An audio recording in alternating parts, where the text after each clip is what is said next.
all cheeses, mozzarella starts from milk. To assure good milk quality, the interior and exterior of tank trucks transporting milk must be washed after being emptied. A tank such as this one can carry an average of 30,000 liters of raw milk at a temperature of 3 or 4 degrees centigrade.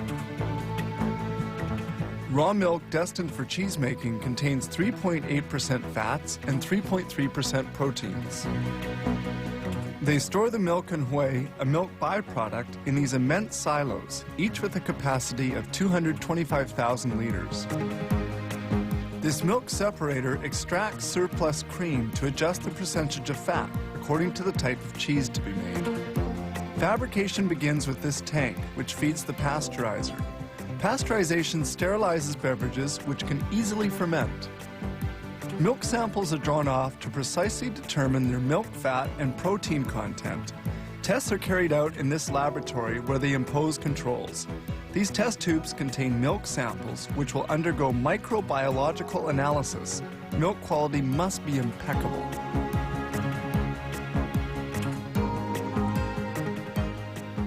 This is a curdler with a 25,000 liter capacity into which milk and other essential ingredients for making mozzarella are introduced, such as the enzyme rennet that curdles the milk. This mix must be well stirred and cooked. The agitators are used to cut the whey into little lumps. This step takes about 30 minutes. The temperature of the tanks depends on the type of cheese they're making. Agitators continue stirring the milk. Once cooking is done, the whey is pumped onto tables to be drained. It stays there for about 25 minutes. The solid and the liquid are now well separated.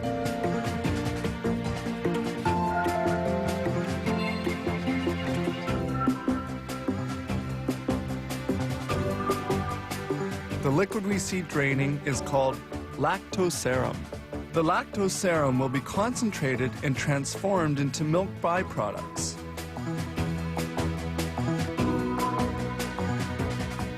The water has been almost entirely extracted and the cheese particles are now sufficiently dry.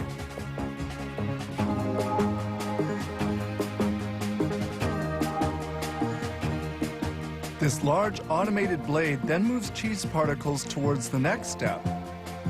That is, toward the molder.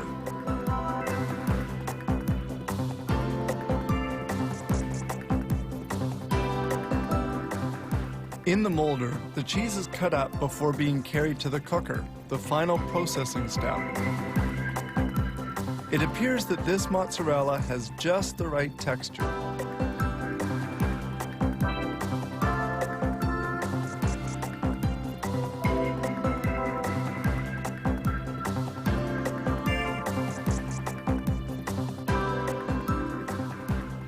The cheese finally arrives at the molder, which will give it the proper shape.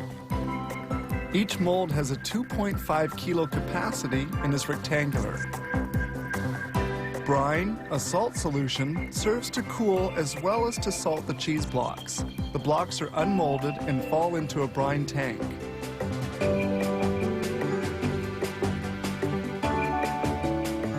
Following on, the cheese blocks will remain in another brine solution for a while. They are then carried by a conveyor towards another tank, where they will be immersed for 4 to 10 hours at a temperature of 2 degrees centigrade.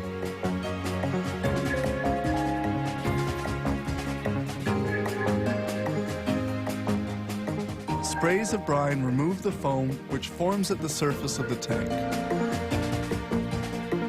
The 30,000 liters of milk that we saw coming in by truck at the beginning have enabled them to produce some 1,400 blocks of cheese in only 8 to 12 hours.